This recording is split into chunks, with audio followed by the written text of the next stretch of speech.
İstehsal və satış prosesində qida məhsullarının keyfiyyətinin qorunması, onların saxlanma müddəti ərzində etiketində göstərilən qida dəyərinə uyğun qalması əsas tələblərdən biridir. Bu istiqamətdə istehlakçı hüquqlarının müdafiəsi məqsədi ilə Qida Təhlükəsizliyi İnstitutu rəf ömrünün təyini üzrə sınaqlar həyata keçirir.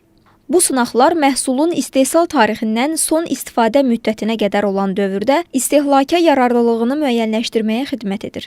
Qida məhsulları üzərində aparılan sınaqlar mikrobioloji, fiziki-kimyəvi və toksikoloji parametrlər əsasında qiymətləndirilir.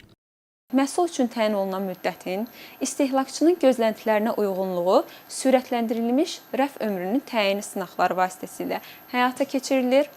Sürətləndirilmiş rəf ömrü sınaqları zamanı məhsulun tərkibi, onun qablaşdırılması, həmçinin fiziki quruluşu kimi bütün lazımi məlumatlar əldə olunur.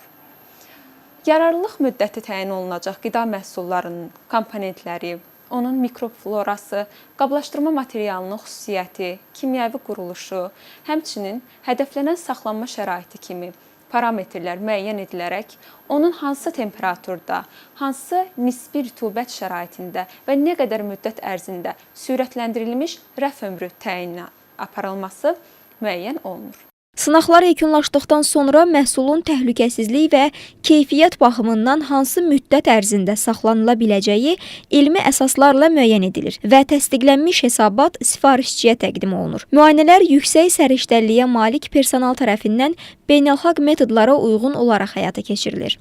Qida məhsullarında sürətləndirilmiş rəf ömrü təyini sınaqları zamanı bu sahədə fəaliyyət göstərən istehsalçılara müəyyən istiqamətlərdə dəstək verilir. Bunlara məhsullarda olan saxlanma müddətinin təyin olunması, həmçinin potensial problemlərin erkən mərhələlərdə aşkarlanması, keyfiyyətin qorunması üçün saxlanma şəraitinin təyin olunmasını göstərmək olar.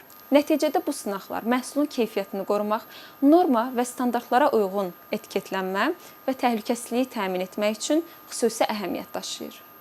Onu da qeyd edək ki, sınaqların aparılmasında əsas məqsəd qida təhlükəsizliyinin təmin olunmasında iştirak edən tərəflər arasında inamın artırılmasıdır.